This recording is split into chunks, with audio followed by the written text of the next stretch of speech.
Hoje vamos tratar da palestra remunerada do ministro Barroso. Vamos tratar desse assunto aqui daqui a pouco. Vamos tratar também da falta de indignação nacional da morte da PM de Santa Catarina, que morreu dia desse, policial catarinense, e que não houve a indignação devida no país. Houve lá na cidade dela, em Santa Catarina. Vamos discutir esse assunto. Confúcio Moura renuncia ou não renuncia? Tchau. Eis a questão. Essa semana, ele só tem até o dia 4, né? 7. Dia 7. Até o dia 7 para renunciar. Então vamos dizer, na quarta-feira, o Confúcio Moura vai estar no papo de redação, no rádio, participando. Quem sabe já não anuncia ali no próprio papo de redação, já não assina a renúncia dele. Pronto. Né? Seria um momento histórico, um momento único. Quem é que outro dia despachou e assinou um decreto lá no programa? O Maurão de Carvalho como governador. Como governador. Né? Assinou na mesa lá. Assinou na mesa. Transformou em palácio e... Pois é. Governador é governador. Papo de redação tem dessas coisas. Beni Andrade, você está em dócil, eu já estou sabendo. O que você quer falar? Não, eu só queria dizer o seguinte, eu quero lembrar, e eu acho que nós poderíamos, ao longo do programa, também tratar deste assunto, que na próxima no próximo dia 4, vai acontecer um embate que é esperado com muita expectativa por todo o Brasil. É o embate política versus direito. Eu acho que nós devíamos tratar desse assunto. Não entendi. O julgamento do caso do ex-presidente Lula. Do Supremo. Desculpa, do habeas corpus. É dia? Dia 4. Dia 4. Seguinte, eu acho que esse assunto tem que ser tratado primeiramente pelo doutor Luciano. Sim. Que é um homem que conhece o direito. Né? Sabe como ninguém aqui nessa mesa e como ninguém nesse estado, né? Eu também dou uma exagerada, né? Doutor Luciano. Exagerou bastante. Luciano, o que tu sente que pode acontecer? Até porque o Luciano Alves, durante muitos anos, ele militou como advogado na área eleitoral. Então ele sabe essas questões muito e sabe ler o que pensam esses juízes, os políticos, enfim, entende essa coisa. Não. O que pode acontecer, meu amigo? Não é tudo isso não, né? Tudo bem. Na verdade, a circunstância que nós deparamos hoje, ao meu ver, opinião pessoal minha, nós sabemos que a presunção de inocência está prevista na Constituição Federal. E sempre soube-se que a pessoa é inocente até que transitada em julgado a sentença. Ocorre que o próprio Poder Judiciário, e isso eu digo os tribunais superiores, não julgam. Então nós chegamos no seguinte impasse. Nós temos julgamentos que chegam até a segunda instância, e quando chegam nos tribunais superiores, no Supremo, eles ficam 40 anos, 10 anos, 15 anos. Então a própria inércia da justiça é que levou a justiça a decidir, primeiramente o Supremo, que aquelas demandas julgadas no segundo grau de jurisdição, quer dizer, primeiro grau, juiz singular, no segundo grau, o colegiado, já deveria a pessoa ser presa, né? Por quê? Porque, na verdade, os recursos que vão para o Supremo não têm caráter suspensivo. Certo? Ele não suspende. Mas não há o trânsito em julgado. Então, ao meu ver, o que o Supremo decidiu anteriormente quanto à prisão depois da condenação em segunda instância é pela própria inércia da justiça. Se fosse rápida a justiça, não teríamos isso. Se um processo judicial demorasse 2, 3 anos, não teríamos isso. Mas nós mesmos sabemos que um processo demora 10, 15 anos. 20 anos. E às vezes propositadamente. Se vocês virem a Netflix está soltando agora uma nova série que a propaganda da série são presos, né, da Lava Jato na delegacia, e aí sai um fala, nós vamos sair, porque o nosso processo foi para o Supremo. Olha, foi uma festa, né? Mas isso é um absurdo. Ali foi um tapa na cara. O próprio Supremo se posicionou, primeiramente, nessa maneira, e depois agora está mudando o seu entendimento. A série é o mecanismo, né? Mecanismo, acho que é um mecanismo. Então, doutor Luciano, Então, eu acho o seguinte, então eu hoje sou a favor da prisão em segunda instância, pela própria inércia do Poder Judiciário, certo? O Judiciário inerte. O que propicia a impunidade. A impunidade. Você demora 15, 20 anos, nós temos aí casos, por exemplo, do próprio Renan, que agora foi considerado prescrito, de vários políticos que chegam lá e o processo são prescritos, com 15, 20, 30 anos. Nós temos um processo, o mais antigo que está no Supremo dessa semana, está 40 anos lá. Mas, 40 anos no Supremo. Mas o doutor Luciano... Eu quero fazer depois uma Não, observação. professor, fique à vontade. Não, a minha observação no seu discurso é o seguinte, é só mesmo para provocar e não para esclarecer nada, mas para provocar. Eu acho que vale aqui essa pergunta que eu vou fazer. Se eu tenho, por exemplo, um indivíduo que vai à segunda instância, porque não há mais julgamento de mérito, quer dizer, o mérito não será mais apreciado, não será, é verdade. Não há mais apreciação, não tem porquê, a sentença não será revogada. Entretanto, diante de um fato novo, que tenha implicado em vício de natureza essencial, para o resultado em segunda instância, ou seja, o erro repetiu-se, não seria razoável que o indivíduo submetido à prisão por entender-se que o mérito se esgotou, a apreciação não se esgotou, não venha a ter direito a essa consideração ainda, garantindo que o trânsito julgado, na verdade, fosse mantido? É a pergunta que eu faço. Você entendeu? Entendi. O senhor usou uma exceção, né, professor? Não, ao contrário, eu acho que eu não estou usando exceção, não. Pelo contrário. Minha preocupação é que muitos dos julgados que vão à segunda instância, depois no Supremo, são revertidos. E são revertidos. Não, se for revertido um... Pois é, isso. Eu continuo entendendo que ele diz que é outra coisa. O senhor está errado, não. Mas agora, o que eu acho é o seguinte, não seria o caso de mudar, então, a Constituição? Porque se está fazendo com que um artigo da Constituição não valha por causa de uma falha do próprio sistema. Na verdade, é uma interpretação ao artigo constitucional, não que ele não valha. Certo? A interpretação do princípio da inocência. Afinal, o princípio da inocência é quando transitada e julgada uma sentença ou não. Certo? Sempre se entendeu assim. Eu, como advogado, defendo que o princípio da inocência tem que ser quando transitado e julgado. Mas hoje, no próprio Poder Judiciário, não colabora com isso. Então nós temos a impunidade. Fica uma guerra de... Agora, a incompetência do Estado pode fazer com que haja, então, o prejuízo ao cidadão? Para você ver. Que prejuízo? E a impunidade não é um prejuízo a toda a sociedade? Sim. Então, você vê que prejuízo... Então troca-se a impunidade, o STF. Então troca-se... Na verdade, no país legisla muito sem objetividade. Na verdade, é uma discussão sem fim, né, doutor? Sem fim, porque você busca, na verdade, casuísmo. Então, quando acontece, por exemplo, um caso de uma morte de uma mulher, você criou agora, não é mais homicídio. Feminicídio. Então, são casuísmos. Então, a legislação nossa é feita de casuísmo. A sociedade, quando se rebela com alguma coisa, os nossos políticos inventam as modas que eles querem. Então, na verdade, nós não temos ainda a reforma política. Vamos falar da reforma política. Até hoje não foi feita a reforma política.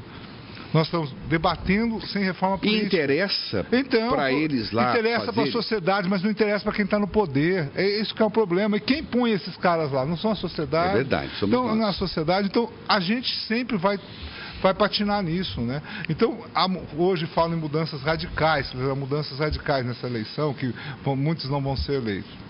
Eu não vejo assim. Tenho caminho doutor Luciano, eu estava lendo ontem uma coluna de um renomado jurista, cujo nome me falha agora, e ele diz o seguinte, e aquilo me deixou preocupado, que neste embate que nós estamos tendo já ao longo dos tempos, política versus direito, que constitucionalmente ele diz que a última palavra cabe à política. Como o senhor vê isso? Não devia ser, né? Mas é. A última palavra que devia ter em qualquer embate é do judiciário. O poder forte que nós devemos ter é o poder judiciário, um poder para dirimir as questões, que inclusive políticas. Nós temos uma política hoje no setor político totalmente dilacerado, né? De princípios morais, de princípios éticos, Não é? Você tem isso na parte política. Você tem também um poder judiciário hoje no Supremo Tribunal que a própria população fala, se você perguntar sobre o poder hoje do Supremo Tribunal, é motivo de riso. Porque eu aprendi isso com meu pai, sabe? Juiz não tem que falar, juiz tem que julgar. Perfeito. Juiz não tem que dar entrevista, o juiz tem que botar nos autos. Quando o juiz passa a dar entrevista, quando o juiz passa a falar demais, cai um descrédito. O que é um juiz? O juiz incorpora o próprio poder. É a única pessoa que incorpora um poder. Então, se você depende de um magistrado ter que se associar, quer dizer, meu pai falava assim, olha, se o juiz é um poder, por que ele se associa? Por que ele tem associação? Nós estamos falando isso no caso da greve dos magistrados federais. Quer dizer, você cria uma associação de poder, ele incorpora o próprio poder.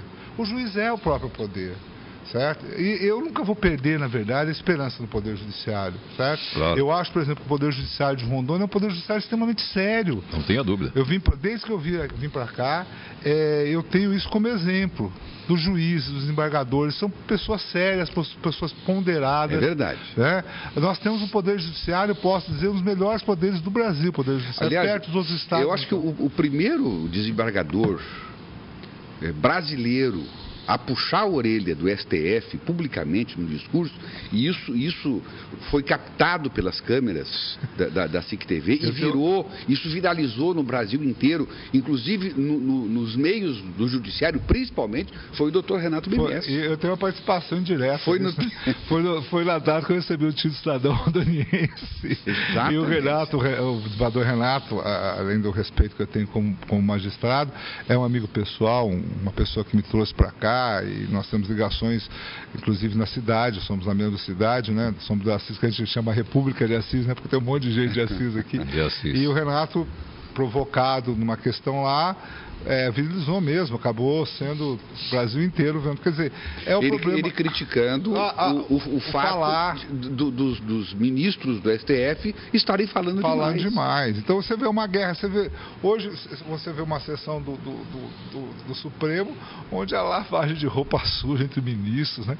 Isso para a população. Câmara de Vereador parece Câmara de Vereador de cidade do interior, né? Agora você imagina como como que a população se sente, Peixoto. Você imagina aqueles que podem julgar o seu processo, fazendo, não, que o seu escritório é assim, que o seu escritório é assado, que você é isso, que você é aquilo outro, que o senhor é uma pessoa má, nem o seu... E eu aqui que estou precisando da prestação jurisdicional. E eu aqui que estou ali precisando da prestação jurisdicional, estou vendo aquela lavagem de roupa suja. É difícil, porque a população tem no Poder Judiciário a sua última esperança, ao meu ver, a sua última esperança. Então, o Poder Judiciário eu sempre digo o seguinte, eu sempre faço uma correção, eu coloco como a única esperança. Eu acho isso também. E dos três poderes é o único que ainda continua de pé, em que pese o STF, né? O STF está tentando derrubar, né? Mas ainda nós temos um poder judiciário muito forte nesse país e muito sério. Tem os seus problemas, tem as suas mazelas, como tem em qualquer lugar, não é? Porque a hora que esse pilar quebrar ou ir, é guerra civil, aí acabou o país, né? E virar anarquia, né? Porque ainda o que nos sustenta é o Estado Democrático de Direito. Everton, eu entendo, teve uma frase, inclusive, que eu escutei de um ministro, não me lembro qual é, o ministro do Supremo Tribunal Federal, em que ele dizia que todos numa república podem errar. Agora, o último que pode errar é o Poder Judiciário. Eu já acho diferente, o erro professor. dele... Eu já corrijo de novo. Não. O único que não pode errar. Mas eu digo, o que ele quer dizer, eu sei, mas o que ele quer dizer é o seguinte, o erro do Judiciário é um erro de natureza terminativa. É um erro para o qual, principalmente no nível do Supremo Tribunal Federal, é um erro que não tem como você recorrer, porque acabaram essas instâncias. A palavra dele é terminativa, é muito grave. Por isso é que aquela cena dantesca, aquela cena vergonhosa, que me fez entender por que é que lá na configuração, na topologia do Supremo Tribunal Federal, os ministros são mantidos separados. Eu já entendi por quê. Porque se deixar aquelas cadeiras juntas, um bate no outro, cara. Agora é o seguinte, eu fico esperando sair a pancada vamos agora no popular, para a gente passar para outro assunto no popular, o que ninguém respondeu até agora. O que vai decidir o STF, Beni Andrade? Vai mandar soltar o Lula ou vai mandar prender o Lula? Deixar o Lula solto ou vai prender o Lula? Olha, É uma saia justa, Não importa o artifício. É uma saia justa. E tem gente que acha que não vou nem julgar, vou deixar para lá. Mas enfim. No meu o quê, professor? O senhor fala?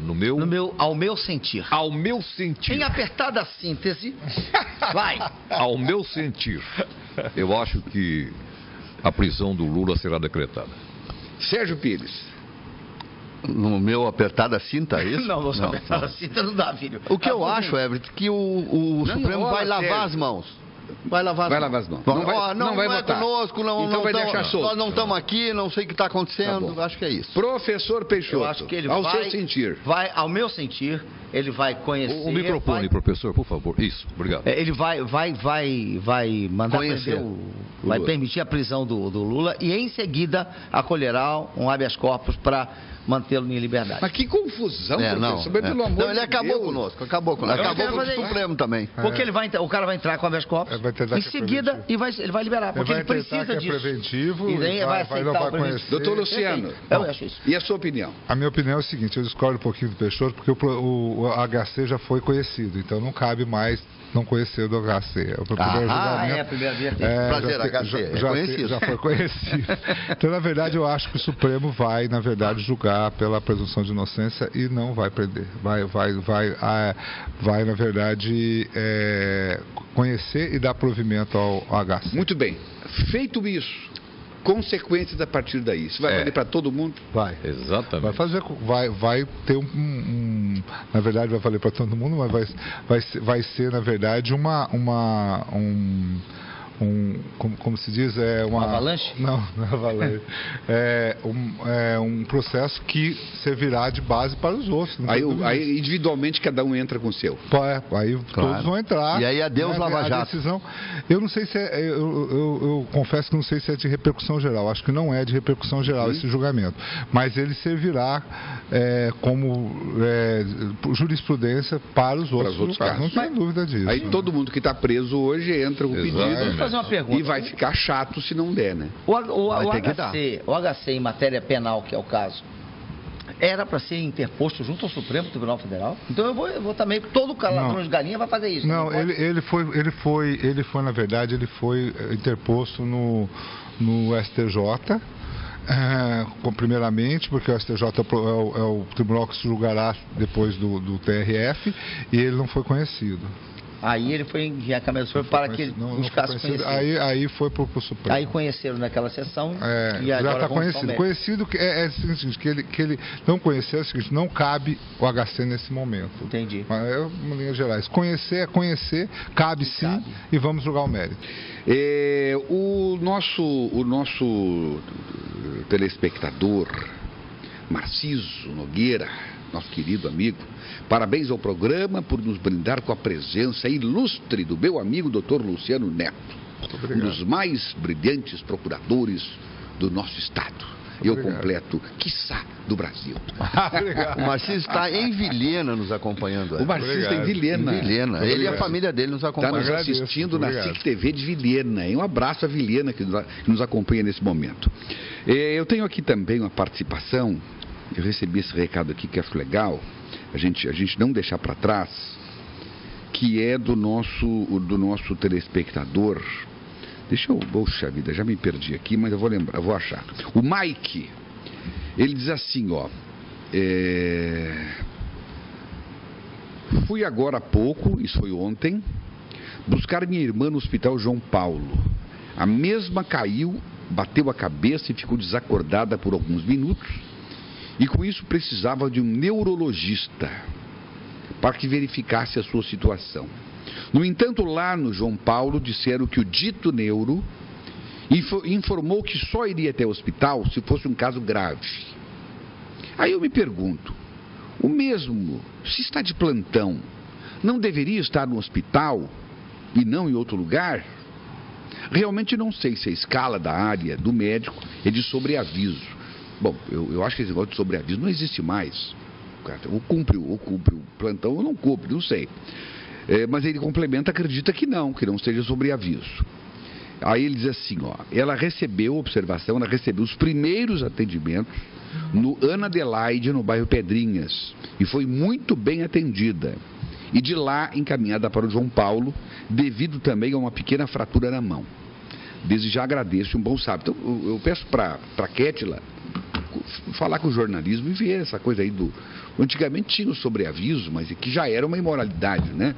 Não sei se tem ainda, mas de qualquer forma temos que ver, né, o que está acontecendo.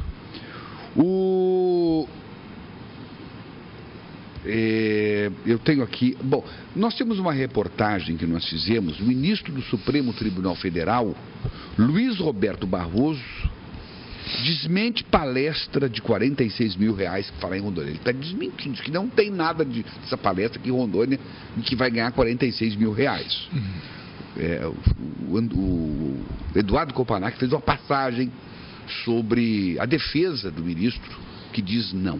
Vamos ver. O Diário Oficial do Tribunal de Contas do Estado de Rondônia publicou a contratação de uma palestra do ministro do Supremo Tribunal Federal, Luiz Roberto Barroso, no valor de R$ 46.800 por 1 hora aula de palestra na cidade. Barroso falará no Fórum de Direito Constitucional e Administrativo aplicado aos Tribunais de Contas, que será realizado no próximo dia 18 de maio. O magistrado confirmou que aceitou o convite, mas desmentiu tanto que tenha sido contratado pelo Tribunal de Contas quanto o valor anunciado por sua participação. Segundo Barroso, ele foi convidado para dar uma aula em Rondônia pela editora Fórum, responsável pelo lançamento de seus livros e por organizar eventos de divulgação, aos quais ele às vezes comparece. Nós tentamos contato com o Tribunal de Contas do Estado, mas por conta do feriado de hoje, não obtivemos resposta. Olha, eu quero pedir permissão aos companheiros da mesa, antes da gente discutir aqui esse assunto. Eu fiz um comentário ontem sobre esse tema. Eu quero colocar um trecho para abrir a discussão. Nicolas, por favor, daquele ponto que nós combinamos, você pode dar o play aí no comentário que eu fiz ontem no programa SIC News, que vai ao ar sempre de segunda a sexta, a partir das 6:45 da noite. Vamos lá. Eu acho o seguinte, eticamente, eu não acho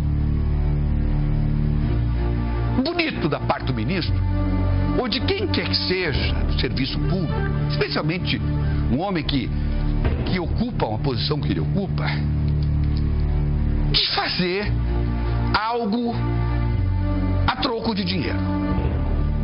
Alguém vai dizer, não, mas o cara é profissional, depois do horário dele, não, parei um pouquinho. Esse tipo de gente, esse tipo de pessoa,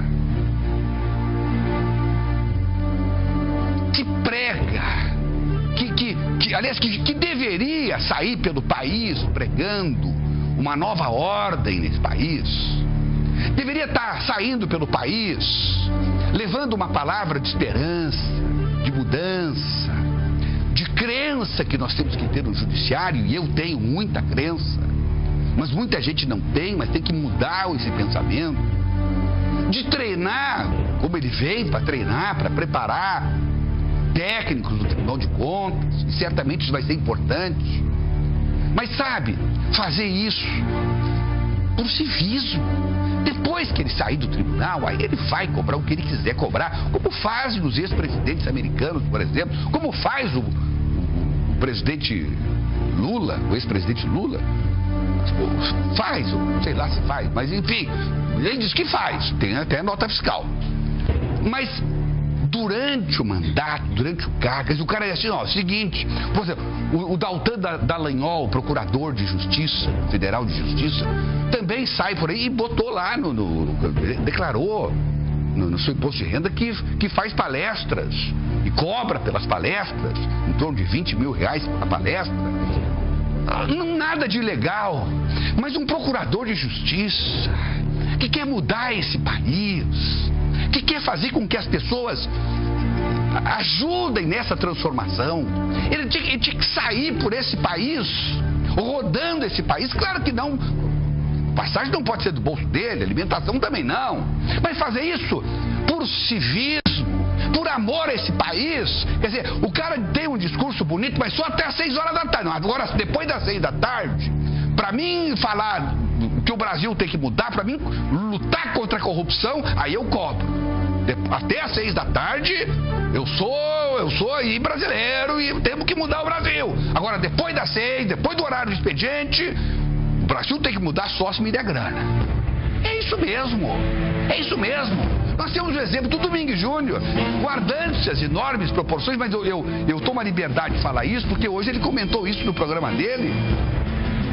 Quando ele vai fazer uma palestra, quando ele vende os livros dele, ele coloca o dinheiro direcionado para alguma instituição de caridade que ele tem feito em benefício do menor com câncer, por exemplo.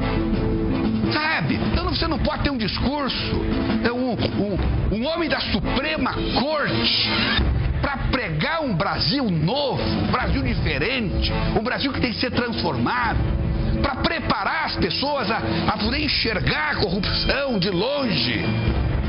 Não é bonito cobrar isso, porque isso não tem preço. Isso não devia ter preço. Devia fazer isso por brasilidade, por civismo, por amor a essa pátria. É isso mesmo.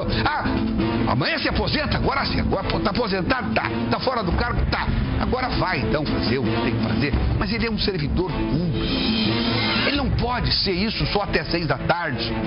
As demonstrações dessa pregação que é preciso ser feita por homens dessa estatura, ou que pelo menos imagina-se que tem estatura para estar no Supremo.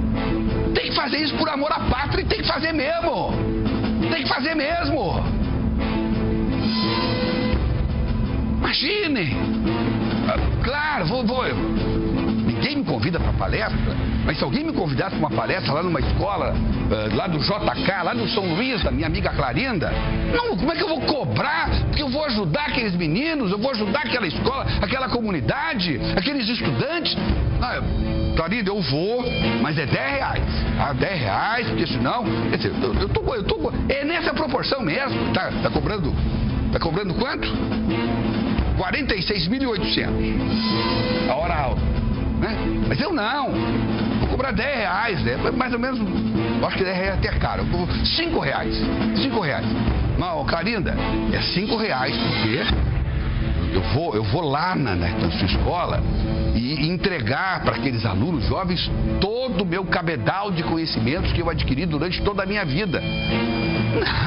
Não vou, mas é lógico que não vou. Faria isso com prazer. Ia ser uma palestra horrível, claro. Mas ia fazer ela com amor, com carinho, com sentido de doação. É isso que tem que ser observado. Então esses homens públicos, esses grandes homens públicos, deveriam fazer essa pregação, todos eles. Eles ganham muito bem. Aí ele lembra, não, mas a gente está ganhando o auxílio moradia porque a gente tá com o salário defasado, então mesmo. Mas o cara que faz palestra, então não precisa ganhar o auxílio moradia porque o salário dele graças à posição que ele está, graças ao cargo a que ele foi colocado lá por alguém, não foi concurso público, certo? Então ele teve o privilégio de estar lá, em detrimento talvez até de outros que teriam mais sabedoria, mais conhecimento, talvez por meritocracia, talvez muitos daqueles ali não estivessem ali hoje.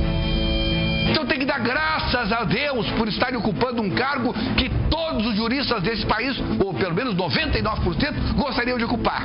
Mas não, ele aí está lá no cargo, faz a lambança que fazem até às 18 horas. E às 18h01 eles começam a cobrar o preço que eles passaram a merecer por uma mera indicação política. Não está certo. Eticamente, não está certo. E eu não alimentaria isso. Se eu fosse o Tribunal de Contas do Estado, com todo o respeito que ele merece, está cheio de grandes juristas desse país que sabe mais do que ele. Convidaria um jurista de grande renome e que ainda não teria o perigo de chegar aqui e levar uma vaia. Bom, é um ponto de vista. Agora, evidentemente que pode haver as divergências necessárias e cabíveis. Mas eu vejo a questão ética, principalmente aí. Eu acho que o homem público, ele deve dar o exemplo, especialmente um homem que tem essa grandeza. Everton, eu vou um pouquinho além. Eu acho que não é apenas o homem público que deveria pensar disso precipuamente. Eu acho que o cidadão de bem, deve doar, e a palavra dever, no sentido literal da palavra, nós todos devemos à sociedade muito do que nós somos. Aliás, tudo que nós somos devemos à sociedade. Quando eu vou usar a mim como mas aí ninguém vai ter para fazer palestrante, já não, tem que morrer de fome. Eu sou palestrante muitas vezes, mas, então, o senhor cobra. Eu cobro não. Cobro não. Então me devolve o dinheiro. É aqueles 10 mil. É que ele fica dando pitaco na palestra dos outros. Uma coisa é quando você faz uma palestra da natureza profissional. Eu sou um profissional da área. Agora, se eu for como professor, por exemplo, se eu vou como professor na condição de professor, eu não cobro. Como eu não cobro, por exemplo, vou usar o caso dos Correios. Perfeito. A empresa de Correios, a ECT, né? Há 2 anos que eu tenho uma honra de fazer a palestra desde o dia do líder. Eles têm um dia.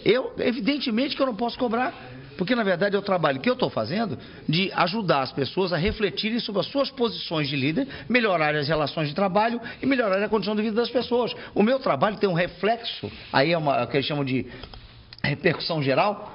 Eu tenho uma repercussão geral no que eu faço. Perfeito. Por exemplo, o seu trabalho aqui, você não cobra de ninguém, nem de um de nós, cobra de ninguém o trabalho que nós fazemos aqui. O nosso trabalho é entregue graciosamente. Nós recebemos nosso salário? Sim. Recebemos de ti como empresário, recebemos do Marlos, do Elton. Às vezes não recebe. Atrasa, mas fazer o quê? A gente sabe que tem. Mas pensa bem, nós estamos fazendo um trabalho que tem repercussão geral. A televisão é o melhor, o rádio é um dos melhores veículos para isso, porque ela entrega graciosamente a mensagem, a ninguém em especial, e o nosso trabalho, entendo eu, pelo menos eu me sinto orgulhoso dele, é um trabalho que visa a melhoria do meio social. Então acabou, vou falar mais. Beni, o Walter está dizendo que o Lula já devia estar preso, é a opinião dele, né? Beni Andrade. Bom, é o seguinte, gente. Depois do comentário do Everton, eu seria um idiota querer acrescentar alguma coisa. Parabéns, Everton, assina embaixo. O senhor me chamou de idiota? Foi sim. Ele foi acrescentar alguma coisa de idiota. Chamou. Olha, na frente de mais de 700 mil pessoas. Eu estou constrangido aqui agora. Olha, professor, eu não sou idiota, mas eu quero comentar. Eu fiz uma referência à minha pessoa, pelo amor de Deus. Não, mas é porque você fez indiretamente, não foi isso, Ferreira? Como eu sou idiota, eu vou comentar. O senhor é meu ídolo, eu jamais faria uma despeita dessa. Eu ainda vou dizer mais, se eu tivesse dinheiro, eu faria um ídolo com sua forma. Um de bronze e um de barro. Um eu adorar de manhã e um de adorar à noite. Eu acho que o de barro tá bom, então. Mais apropriado.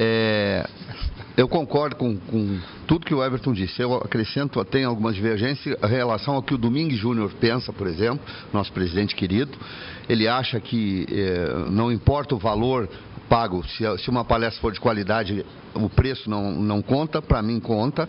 Eu acho que um ministro de um Supremo Tribunal Federal, que já é muito rico financeiramente, rico pessoalmente, rico de conhecimento, ele tem que contribuir com a sociedade, não tem que cobrar nada para andar pelo país demonstrando sua cultura e seus conhecimentos, porque ele está lá porque foi indicado e nos representa, e ele tem que vir aqui nos devolver o que nós damos a ele. Ô, Serginho. E acho também, Beni, que um valor de 46.800 por uma palestra de 1 hora, num país pobre como o nosso, é um abuso.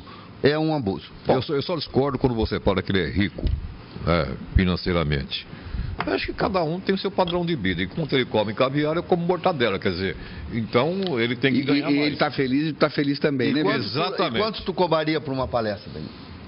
Eu já falei, R$5. Só que ninguém me convida. Metade do Everton. Exatamente, metade do Everton. O meu show na madrugada... Pode dividir no cartão? Dá para dividir no cartão? Tranquilo. Meu show da madrugada, 4 da manhã começa, R$100 por cabeça. Luciano Alves. Bom, vamos lá. Eu achei a posição do Everton correta, no posicionamento dele ser um servidor público. Mas o que mais me deixou abismado nessa história toda não foi nem a cobrança, não foi nem o valor, foi ele negar o valor e a cobrança. No começo do meu... Só para vocês devem lembrar, então, no começo do meu comentário eu falo isso, então, e foi cortado. Então, o que acontece? Ele tem vergonha, né, de admitir? Ele chega e fala assim, ministro, o senhor foi lá para Rondônia, o senhor cobrou tal coisa. Se ele cobrou, o que ele devia falar? Sim. Não, eu cobrei, acho que é válido. Defender o ponto de vista, cada um tem o seu ponto de vista. Claro. Pode ser que nós estejamos errados, que o Everton esteja errado no ponto de vista dele. Perfeito. Não, então, mas ele tem que defender o ponto de vista. Não, eu cobrei sim, eu cobrei 40, eu cobrei. Agora, é quando ele nega a cobrança, ele fala, não, isso nem é o valor que eu cobro. E lembremos, temos que fazer uma lembrança aqui, não é a primeira vez que ele esteve aqui. Ele esteve aqui ano passado, também com o ministro Fux. Ano passado ele esteve aqui. Não é? Nós sabemos que isso foi difundido no estado inteiro. Ele cobrou ano passado? Eu já não sei dizer, porque na verdade não tenho informações sobre isso.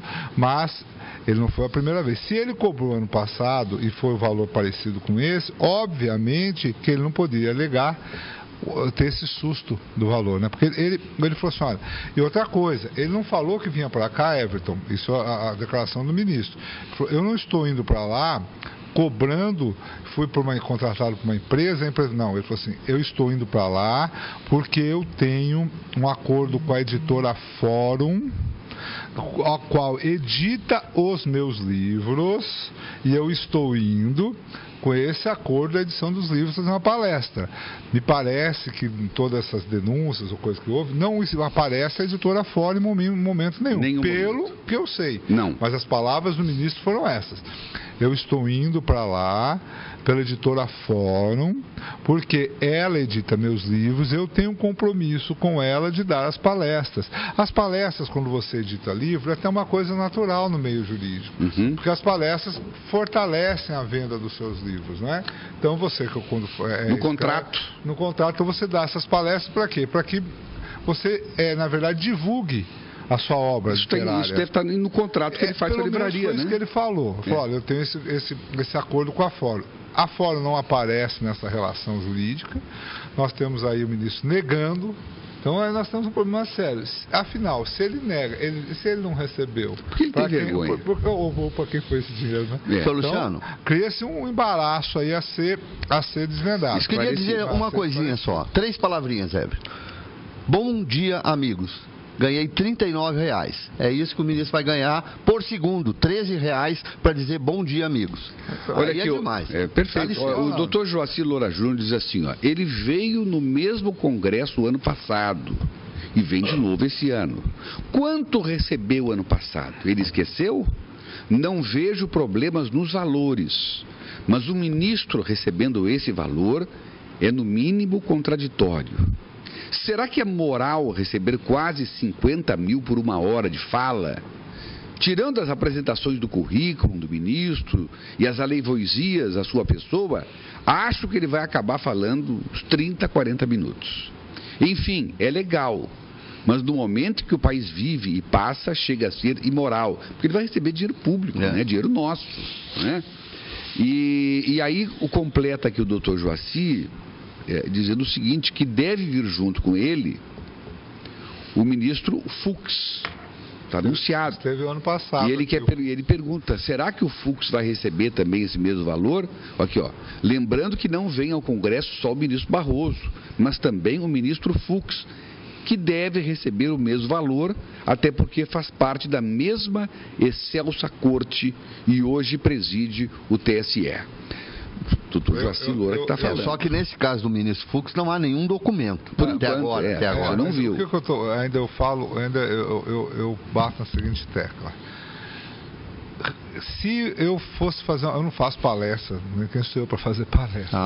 Não apoiado. Não, mas não apoiado. Mas se o ministro fez a palestra, vai fazer a palestra, se ele cobra X, Y, Z, por que ele nega esse valor? Isso que me deixa mais... Fica ruim. Abriu mão da transparência. Eu começo o meu comentário de ontem exatamente assim. Só isso que eu penso. Me deixou intrigado ele ter negado. Eu recebo sim, eu acho que vale isso. Não, eu recebo sim, acho que... Eu vou receber, mas não. Ou recebo e tenho que compartilhar. Que no mínimo ele está constrangido. As palavras dele. Ele estava estarrecido pelo valor, que ele não cobra isso, que ele viria para cá não com um contrato, mas para atender uma solicitação da editora Fórum, porque ele tem esse contato. E mais, ele disse uma coisa importante que a gente esqueceu. Ele disse que não cobra palestra em órgãos públicos. Eu tenho a impressão que isso surgiu agora também no feriado. Eu acho que na segunda-feira o Tribunal de Contas do Estado deve se pronunciar. E já repercutiu na mídia nacional. Definitivamente isso. A gente vai para o intervalo e a gente volta logo depois, porque olha, a CAERD está buscando tubos. Mostrei ontem em primeiríssima mão imagens que ninguém tem. está buscando tubos emprestados da empresa de saneamento do Acre para poder resolver o problema do sistema que ainda é inseguro. A CAERD resolveu o problema, mas em função de questões de equipamentos antigos, o problema da falta d'água pode acontecer a qualquer momento. Então, de uma forma diligente, até é bom que se diga, o pessoal da CAERD está resolvendo o problema e vai levar mais ou menos uns 15 dias, mas isso é um assunto para depois do intervalo.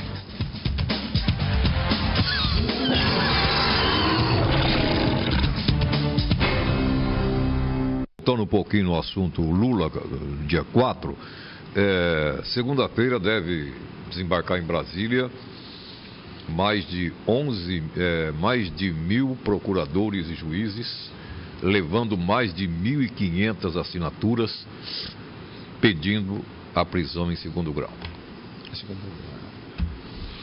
Olha aqui, ó, o nosso querido Antônio Wilson, grande palestrante, coach, né?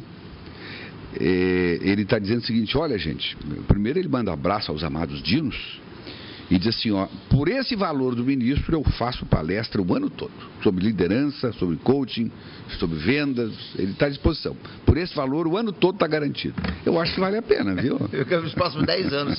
Para mim é o salário de uma vida. Anos, é o salário de uma vida. Eu tenho aqui a participação também do nosso telespectador, como é o nome dele aqui, meu Deus? RCIS, Antônio Carlos, é isso? Roberto Carlos. Opa. Ele diz assim, ó, gostei da mesa, Roberto Carlos do bairro Castanheira. Precisamos de uma reforma política e no geral em tudo. Afinal, política quer dizer ciência da organização. Está em todas as esferas. Precisamos de ter ciência e aplicar regras para todos. Fala o Roberto Carlos. Muito obrigado a ele pela participação. Eu recebi aqui um link. Quem mandou para mim aqui foi o Dr. Everton Aguiar, o procurador de justiça do Estado. É um link de uma matéria do Reinaldo Azevedo, que diz assim, a mala do dinheiro de Roberto Barroso. Ministro do STF foi desmentido documentalmente. É um desmentido que saiu aí. Quer dizer, ele negou e o documento apareceu. Então isso já viralizou no país inteiro. E em razão desse contrato com Rondônia, o ministro Barroso, ele também acaba sendo desnudado, né? É uma lástima. Everton, aqui o STF como instituição não merece isso. Eu quero mandar um abraço para o Alcides, gaúcho colorado, que diz o seguinte: bom dia, senhor Sérgio, com muita satisfação estou novamente assistindo a esse programa maravilhoso, em que se aproveita tudo do que é comentado. Sou fã do programa. O Alcides, gaúcho colorado. E chegando aí nas mensagens toda hora aí, você bota o telefone de novo aí no ar, para o pessoal ver, o pessoal ficar feliz. Não para as mensagens ali, não param. Coisa boa. Olha só, mostre aí aquelas fotos que eu coloquei no ar ontem no SIC News em primeira mão, dos tubos que a CAERD está trazendo de Rio Branco. Está lá no Acre, deve estar vindo já, o superintendente da CAERD aqui em Porto Velho, Wagner Zaccarini, ele é engenheiro, funcionário de carreira da CAERD, e o funcionário João Bosco. Eles se deslocaram para Rio Branco, porque independente da vazão ter melhorado bastante aqui em Porto Velho, com a instalação da bomba que foi instalada lá no Batistaca, a CAERD quer ter mais segurança para não acontecer novamente o fato que aconteceu nessas últimas 2 semanas, da cidade ficar sem água. O sistema ainda, segundo Wagner, é inseguro. Então, a DEPASA, que é o Departamento de Saneamento lá do Acre, emprestou essa tubulação que vocês estão vendo aí na tela, esses tubos, olha que o comprimento desses tubos, eles foram emprestados para a CAERD para corrigir o vazamento no arco e acionar novamente Santo Antônio. Então, o interessante, Benê, que devido a esse material ser comprido, ele tem metros e metros. Quantos metros tem, professor? O senhor que é bom nisso? Uns 20 metros. 20 metros. Então é o seguinte, isso está vindo de carreta. Então sabe quem é que são os batedores? Para chegar, compromisso assumido com o DENIT e com a Polícia Rodoviária Federal. São os próprios funcionários da CAERD, o Wagner Zaccarini. Então, porque tem o outro lado da CAERD também, que a gente tem que olhar. Claro, que eu sempre falo aqui. O lado comprometido com a população. Exatamente. Né? Isso é solução. Eu estou falando do feeling que eu tenho. Isso é solução encontrada por funcionários, pelo superintendente da CAERD, por essas pessoas que têm essa visão e sabem a grandeza do problema, porque eles vão lá, eles vão mergulhar junto, lá no Batistaca. E aliás, para resolver esse problema, a CAERD vai precisar de novo dos mergulhadores, que parece que são do Corpo de Bombeiros. Olha. E eles vão ter que, de novo, colocar esses tubos, porque hoje foi feita uma manobra lá, tipo uma ponte de safena, para fazer duas bypass. Isso. Então agora eles vão de novo conectar o que havia sido rompido originalmente e fazer voltar o que é normal. Só que os canos que a CAERD tem, eles tá tudo apodrecido, né? Eu mostrei outro dia os canos aqui. Então agora chegam esses canos novos e certamente vai dar segurança. Essa obra vai levar uns 15 dias. Tomara que nesse meio tempo não haja nenhum novo rompimento ali. Agora, eu gostaria aqui de dizer o seguinte. Primeiro, cumprimentar o Wagner e cumprimentar os funcionários da CAERD pela iniciativa, pela solução encontrada. Parabéns, Wagner, parabéns, equipe de funcionários da CAERD pela iniciativa. E é bom dizer, eles são mergulhadores, eles são batedores, né? Eles vão lá em Rio Branco buscar cano emprestado na Sexta-feira Santa. É bom que se diga. E aí só um detalhe, eles estão com 4 meses de salário atrasado e sem receber 13º. Agora, então, sabe? Tu já imaginou se uma vez recebe eu quero concluir aqui a minha opinião. Eu quero concluir aqui a minha opinião. Ele botava água caiari no cano. Ele botava água mineral caiari no cano. O Beni quer concluir o pensamento dele. Conclua, Beni, por favor. Desculpa. Repito, parabéns, Wagner. Parabéns, funcionários da CAERD, pela iniciativa e pela solução encontrada. Agora, por favor, falta alguém punir o Wagner na segunda-feira. Não, claro que não. Agora tem o outro lado da moeda. Que é constrangedor, E não é porque foi emprestado do Acre, não. Poderia ter sido emprestado do Rio Grande do Sul, de São Paulo, de Minas, de onde for.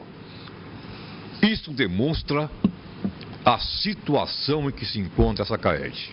É lamentável que isso tenha ocorrido. E, olha, sinceramente... Beni, mas tem uma solução que não é tão difícil. É bom a gente dizer, o Wagner mandou para mim, isso aí, todo feliz da vida, todo claro. Essas conclusões aqui são nossas. A iniciativa dele era das melhores, de divulgar a CAERD, de levantar o moral da CAERD junto à população. Então, o resto das conclusões são nossas, né? Mas eu quero dar uma sugestão. Peraí, tem mais ainda. Vai ter que devolver isso pro Acre. Claro. Pô, Beni. Mas eu tenho uma sugestão. Eu tenho uma sugestão que talvez ajude. Eu tenho uma sugestãozinha. Se a CAERD der uma mudancinha, fazer uma mudancinha interna e acabar com uns 40, 50 cargos comissionados, alguns, o cara ganhando 35 mil reais, quem sabe não pode comprar cano pro ano inteiro. Exatamente. E pagar esses funcionários, o Wagner e esse tipo de gente que trabalha pra cacete em homenagem, em benefício da comunidade. Trabalha pra cacete, trabalha pra burro. É o seguinte, eu não sou especialista em cano d'água, né? Como não? Mas em metalurgia... Não apoiado. Não, mas em metalurgia eu sou. Então. Pelo menos, pelo que eu sei, os canos d'água que são usados para adutoras e canos de... adúlteras. Esse tipo de coisas são feitos de um tipo de aço, uma liga de aço. Ferro, praticamente ferro gusa. Ele é altamente resistente à corrosão. Ele é feito para isso, para durar 50 anos. O que significa, a meu sentir, que as coisas foram deixadas sem manutenção desde que o cano foi colocado lá. Ou seja, ninguém é um belo raciocínio. Ninguém jamais olhou para saber se o cano estava funcionando ou não. E aí a população entra pelo cano. Pois é, entra pelo cano. E outra coisa, esses tubos vão custar os tubos. Claro. Agora, veja Eles bem, custam caríssimo, uma na verdade. empresa do porte da Caed, pela responsabilidade que tem, não teria que ter esses canos plano de manutenção no estoque, meu preventiva. Deus do céu. Tá lá, tá. E é aço guzo, Benito, É aço guzo. Não consegue pagar nem salário. Aço Benito. guza. Vai ter alguma coisa no estoque? Ferro guza. Vai guza. lá. Pois é. A sala lá do estoque tá vazia. Eu tô sendo muito pretencioso. Se não tiver ferro guza, era ferro guza. se não tiver ferro guza, tem o Roseval Guzo, que é da família, Eu tô falando uma coisa, não pode falar. Luciano Alves. Cara. Bom, eu acho o seguinte. Eu estou aqui há 32 anos em Rondônia e é a única, em Porto Velho, é a única cidade que eu conheço que você tem que ter cisterna, porque a água não chega todo dia. Certo? Verdade. Você tem, quando não tem cisterna, tem que ter um poço artesiano. Eu não conheço a família que não tem nem caixa d'água sobressalente, nem cisterna. É um absurdo. Eu estou aqui há tanto tempo e a água não chega com força para subir. Eu moro no Conjunto Santo Antônio, no centro da cidade. Eu moro ali também no São João Bosco. Não, no São João Bosco. Não chega a água com força suficiente para subir na caixa d'água. Tem que ter Isso não é de hoje. Isso não é de hoje. Então a gente tem que ter bomba, tem que ter cisterna ou caixa d'água. Isso, a gente fala isso fora e a gente acostuma com isso.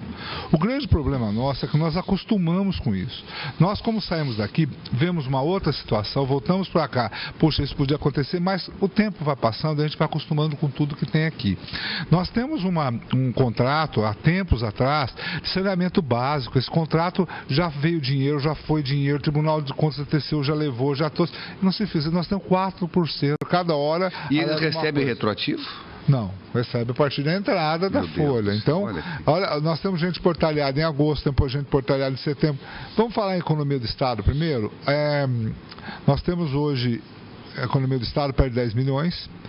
E esses 1.550 que entrariam na folha, dariam mais 5 milhões mês para o Estado.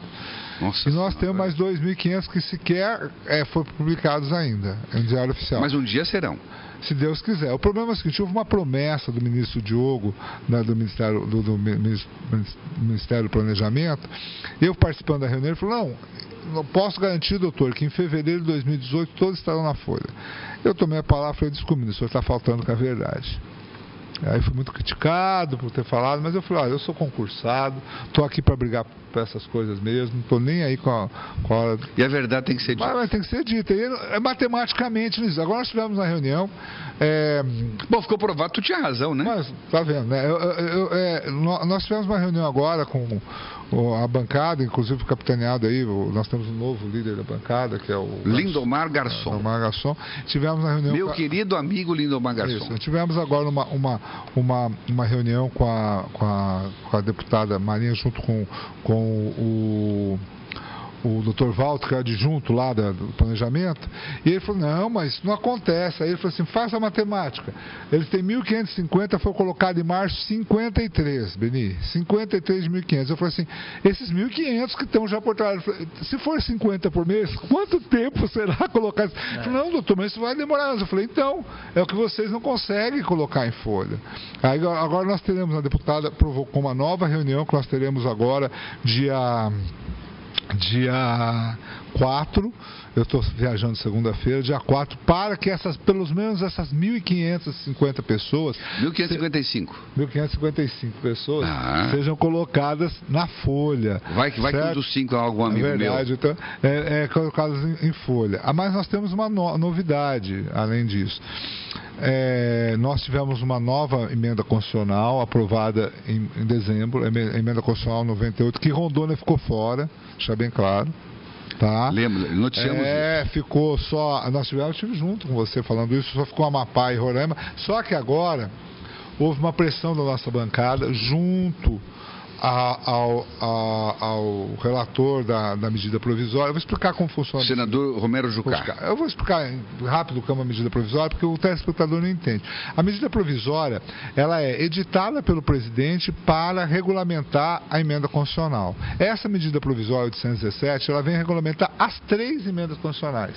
A 60, a 79 e a 98 aprovada agora. Ela vai ela vai, na verdade, juntar as três numa lei só, que é uma medida provisória, para que ela seja regulamentada e serão derrogadas as... Todas elas tratam de transposição. Todas elas transposição. 60 de Rondônia, 79 Roraima, Amapá, um pouquinho de Rondônia, 98 só Amapá e Roraima e muito mínimo de Rondônia. Então o que acontece? A medida provisória, ela foi editada pelo Temer, foi mandada em janeiro e agora ela está sofrendo as emendas. Foi criada uma comissão mista no Senado, eu estava presente. Eu falo que eu acho que eu estou na hora errada, nos lugares errados. Eu fui lá para falar sobre outras coisas, acabou a comissão reunida com... Eu estava passando esse chamado. Eu estava do lado vendo, mas é verdade.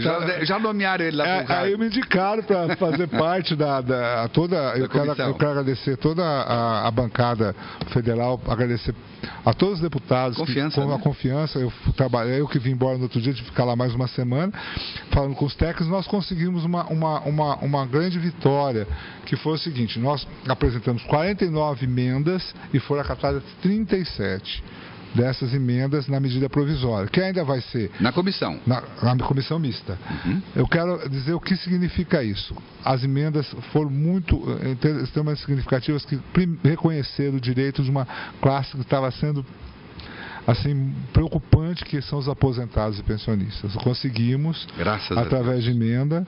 Então são 880 famílias que vão ser atendidas com essa emenda. Então os aposentados e pensionistas que foram contratados até 15 de março de 87 vão ter esse direito a partir da publicação. Outra emenda que nós conseguimos, muito importante, foi daquelas pessoas contratadas até 15 de março de 87 que fizeram concurso para o mesmo cargo ou carreira depois de 87. Nós que somos antigos, somos todos dinossauros, sabemos que o estádio Rondônia, no tempo do finado Jerônimo Santana, obrigou essas pessoas a fazer concurso. Foi. Você lembra disso, né? Antônio Morimoto. Antônio Morimoto. Primeiro foi o concurso interno. Bom saber a história, né? Não, mas eu falo isso, eu vou falar uma coisa que coisa surgindo, o Beni não sabe, essa coisa surgindo você tem que saber, Beni. As coisas surgindo só acontece aqui. Foi feito concurso interno, mas depois foi feito um público. Aí você fala, mas por quê? Porque o secretário não passou no interno. Verdade. Isso é verdade, tá? O secretário de Estado não passou no concurso interno e foi feito público. O concurso interno, a União nem cogita, tá certo. O concurso público ela cogita. Então quem passou no concurso público depois de 87, só para mudança de regime, não entra na transposição. Então nós temos um antagonismo maior do mundo aí. Mas na verdade, depois o secretário... Quer dizer, quem fez o quente está fora. E quem fez o compadrio... O secretário não passou no primeiro, sim, não passou no segundo, viu, Benito? Então não dá para criticar. Ele estudou. Então, na verdade... Nas mãos de quem nós estávamos, hein? Você imagina. Aí, olha, na verdade, essas pessoas também vão ser agraciadas, beneficiadas com essa emenda. São 2.200 pessoas. Oh, que maravilha. 2.200 pessoas. O problema é o tempo, né, Luciano? Tem gente morrendo. Tem gente morrendo. A bancada pressiona, mas as coisas não andam. A gente tenta, vamos ver se nesse ano eleitoral, que as pressões são maiores, né, as coisas devem andar com maior celeridade. Outras coisas também interessantes, as empresas foram beneficiadas, tá? Então nós temos aí as empresas públicas, economia mista. Quem sabe agora salvamos a CAERD. Opa! Quem sabe agora salvamos a CAERD. A Ceron também, eu devo deixar bem claro. E funcionários da CAERD pode entrar na transposição também. Eu vou dizer o seguinte. Já está na emenda? Já está na emenda, deve ser aprovado. Eu vou falar aos servidores que não fizeram opção. Nós teremos a opção, vai reabrir a opção por mais 30 dias após ser publicada a emenda constitucional. A medida provisória. Então vai ser publicada a emenda, eu acredito que meados de maio. E aí nós teremos um prazo de mais 30 dias para as pessoas fazer a inscrição. Ainda o caso do Beron também está. Ceron também. A Ceron tem um pouquinho de dúvida, isso vai ser esclarecido, porque parece que a Ceron já é federalizada. Então tem uma discussão. E quanto ao Beron, deixar bem claro que as pessoas assim, mas o Beron vai ser todo mundo? Não dá para dizer todo mundo ou ninguém. Será analisado administrativamente, caso a caso, como tem sido prefeito. Ocorre que, com essas emendas, dá inclusive respaldo para respaldo jurídico para propostas de ações ou fortalecimento daquelas ações que já vêm sendo propostas. Então, não só administrativamente pode acontecer, como judicialmente isso dá um maior respaldo. Muito bem. Eu acho que foi um apanhado geral. É show. É porque nós temos outras questões. Não, tá bom. É show. Eu quero fazer uma observação aqui. É que o tempo está acabando. Eu falei ontem no rádio sobre isso, eu quero repetir hoje pela gravidade. Outro dia eu fiz um comentário aqui, o prefeito do Candeias até me agradeceu. Eu fui muito ponderado quando a Câmara resolveu instaurar lá uma CPI para caçar o prefeito, enfim. Mas é um assunto que está andando lá regimentalmente na Câmara do Candeias. Agora, tem coisa que não dá para a gente aceitar. Por exemplo, tem uma emenda lá de R$300 mil do deputado Lindomar Garçom, deputado federal, para compra de diversos equipamentos para o Hospital Santa Isabel. Inclusive um moderno aparelho de ultrassom. E até hoje isso não foi comprado, não foi feito nada. E o dinheiro está para voltar para Brasília. Quer dizer, qual é o problema de não fazer andar uma emenda? É um dinheiro que é tão difícil conseguir. O Garçom, qual é a cidade do país que tem, de 20 mil habitantes, que tem um deputado federal? Qual? Isso é um fenômeno. Tem que se agarrar firme. E o doutor Luciano sabe a importância de um deputado, porque ele consegue mais dinheiro do que o orçamento do município. Mas tem que ser federal, não pode ser estadual, que a verbinha é pequena. As emendas dos deputados federais são imensas. E aí o prefeito não atende, dizem que é por questões políticas, porque daí eu atendo, o deputado vai ganhar voto. Quer dizer, aí o município perde com isso. Quer dizer, isso para mim tem nome, isso é crime de responsabilidade. Quer dizer, eu acho que o prefeito, eu estou falando isso assim numa boa, até eu gosto do prefeito, que ele tem tempo ainda de consertar esse negócio. Sabe? E tem também lá outra emenda de R$1 milhão, que também o processo está em andamento e não funciona, não anda essa liberação das obras de reforma do Hospital Santa Isabel. Começaram a obra, aliás, nem começaram a obra, sequer está licitada essa obra. Sequer R$1 milhão. Vocês já imaginaram circular dentro do Candedo de Amari R$1 milhão? É difícil aqui. E mais do que isso, o hospital ser reformado e transformado, até porque a saúde está esfacelada, também no Candeias. E aí tem lá R$1 milhão e vai voltar por questões políticas.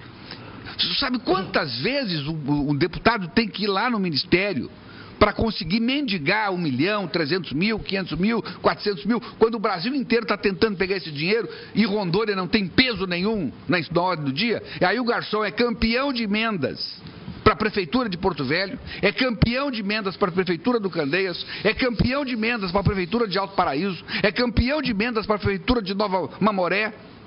É isso. Aí ele vira coordenador da bancada. E o prefeito do Candeias não atende as emendas, que não é para o Garçom, não. As emendas é para o povo do Candeias. Esse dinheiro é do povo do Candeias. É dinheiro que saiu dos bolsos do povo do Candeias. Eu espero que o prefeito, ele deve estar, alguém está assessorando mal ele ali, ele vai olhar isso aí e na segunda-feira vai determinar que comece a fazer os projetos necessários, mandar licitar e fazer essas obras. Porque, olha, se voltar R$1 milhão, isso aí é caso de impeachment. Isso aí está previsto na legislação. É crime de responsabilidade, isso. Enfim. Eu vou dizer o seguinte, vou repetir aquilo que eu disse no rádio.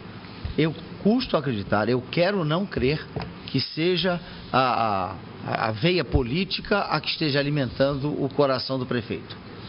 Quero que a veia que alimente o coração dele, e eu acredito nisso, eu acho que ele deve ser um homem desse Jaez, desse escol. Eu acho que ele deve sim estar mal assessorado, recebeu informações inadequadas e certamente eu acredito que às 6 horas da manhã, a partir de amanhã ele já está... Olha o que o Joaci Loura está dizendo aqui, ó. são infrações político-administrativas. Descumprir o orçamento aprovado para o exercício financeiro, omitir-se ou negligenciar na defesa de bens, rendas e direitos do município, pode ser cassado pela Câmara de Vereadores. A denúncia pode ser feita por qualquer cidadão e deve ser recebida pela maioria dos vereadores e aprovado o impeachment depois do devido processo legal. Ele pode ser cassado se 2/3 dos vereadores votarem pela cassação. Quer dizer, não é isso que eu quero que o prefeito continue. Mudança de prefeito é traumático para qualquer município. Isso é ruim. Mas eu quero que ele faça as obras, quero que use o dinheiro que o deputado botou lá no município para o município, para o povo do Candeias. Só isso. Mais nada. Mais nada. Mais nada. Muito bem, Everton. Bem falado, e eu acho que isso, o que nós temos que torcer é que o prefeito tenha bom senso.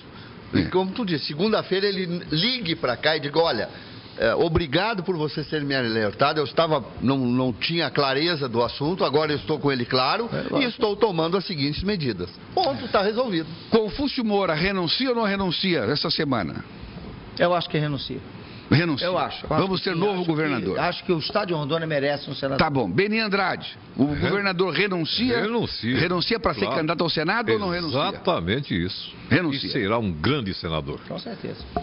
Eu acho que ele renuncia, e até porque ele já anunciou que vai ficar no PMDB, não vai mudar do MDB, e eu acho que a tendência é que ele saia agora na quarta ou quinta-feira, anuncie a sua decisão e saia até dia 7. E que o Daniel Pereira assuma o governo. E eu acho mais, eu acho que ele quarta-feira vai participar do papo de redação no rádio. Eu acho que vai ser lá no papo de redação que ele vai assinar a renúncia dele. Vai ser muito legal, né? Eu vou trazer a câmera para filmar. Eu não vou estar aqui, mas vou estar em espírito. Luciano Alves, ele renuncia ou não renuncia? Renuncia, até porque ele coloca-se bem nas pesquisas, fez um excelente governo, né, principalmente no segundo mandato dele.